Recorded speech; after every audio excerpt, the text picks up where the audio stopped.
হাদিসের ভেতরে এসেছে পাঁচটা জিনিসের আগে পাঁচটা জিনিসকে আল্লাহর নিয়ামত মনে করো।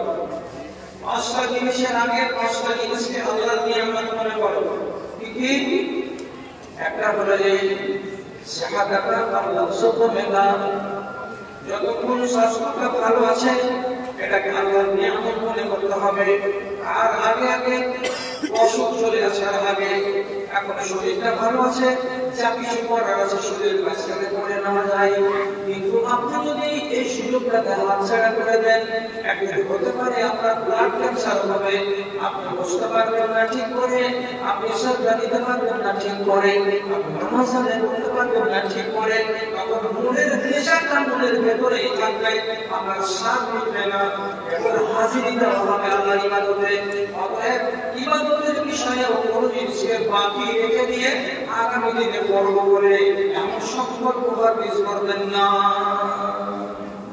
এখন একটু না লোককে বলি কিছু টাকা পয়সা করে দান দাও মাদ্রাসায়, সামনে বছর ব্যবসা যদি ভালো লাভ হয়, মাদ্রাসার পয়সা হয়, তাহলে তুমি মাসে 20,000 টাকা 1 লাখ টাকা মাদ্রাসায় দান করবো।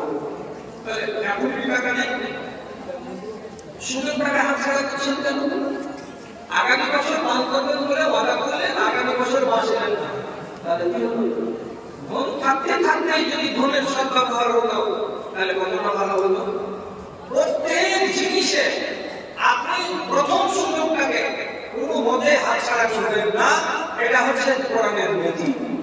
এক মহিলা, এক ছাত্রী 18 বছর বয়সে মেট্রিক পাস করল, 20 বছর বয়সে উচ্চ মাধ্যমিক পাস করল, তারপরে 24 বছর হতে হতে গ্রাজুয়েশন কমপ্লিট করলো, তারপরে এমএ করলো 3 বছর, তারপরে ডক্টরেটের সুযোগ পেল, ডক্টরেটের সুযোগ লাগিয়ে দিল আর 4 বছর, তারপরে আবার পিএইচডি আমি ছাপিয়ে করার পরে বিএড সব কিছু করলো।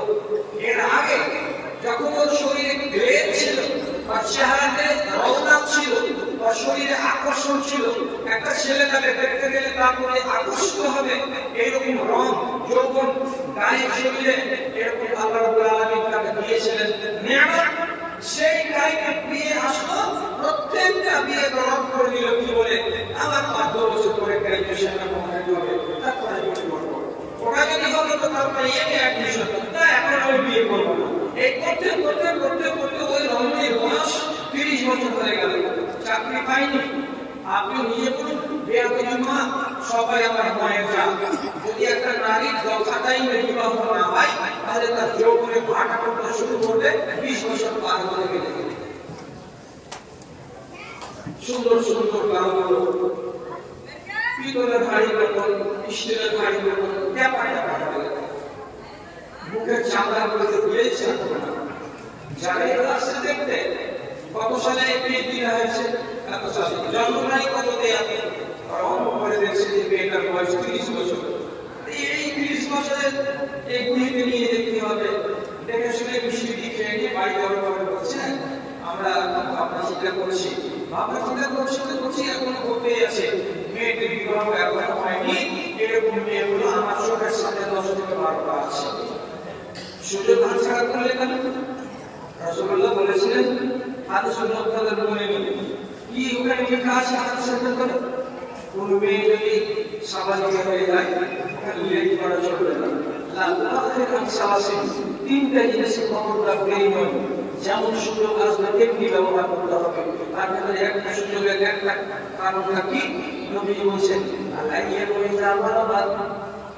বেটি ভাবিজি যদি বাড়িতে সাবালিকা হয়ে যায়, তাহলে সাবালিকা হয়ে গেলে পরে বাড়িতে তাকে তুলে দাও, একটা ভালো সম্পর্ক দেখে অযথা সময় নষ্ট করো না। মেট্রিক হবে, উচ্চ মাধ্যমিক হবে, গ্রাজুয়েশন কমপ্লিট হবে, এইরকম করে করে ওই নারীর যৌবনটাকে বরবাদ করো না।